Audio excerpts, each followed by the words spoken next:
Thank you very much, Mr. Chair, for your leadership and the ranking member. I wanted to speak about the resolution HR 358, calling on the government of Cameroon and armed groups to respect the human rights of all Cameroonian citizens, to end all violence, and to pursue a broad-based dialogue without preconditions to resolve the conflict in the Northwest and Southwest regions. The situation in Cameroon continues to decline, and to be frank, Congress, the international community, and Cameroonian citizens who I receive regularly in our office, either in person or by phone, are concerned about where this country is heading. The tensions in the Anglophone region are not new.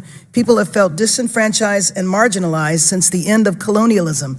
But as we heard, the current situation arose in late 2016 after the government was heavy-handed in its response to the Anglophone protest movement, killing protesters, arresting hundreds, and deploying government security forces.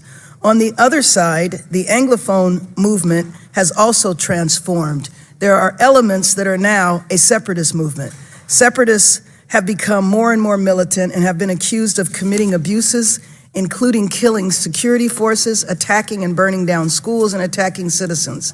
People in the Anglophone region feel deeply wounded. Over the course of the last week or so in my office, we have received hundreds of calls from people saying that there is genocide in the Anglophone region.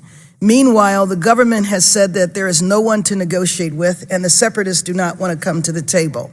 What this says to me is that there is serious work to be done to bring both sides to the table to end this conflict and to determine whether or not genocide is actually taking place. I do not aim to tell this country what to do. What we here in Congress want to do is to encourage dialogue in order to make sure that Cameroon is not the site of a civil war. The government must recognize that it is facing a real national crisis, and the international community is watching. And activists must realize that peaceful, nonviolent protest is the only way to get people to hear their cause.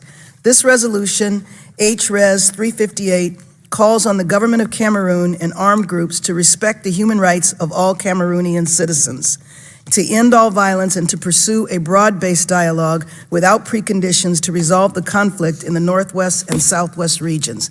I encourage my colleagues to support this resolution and to send the message to Cameroon and the world that we remain engaged in the world.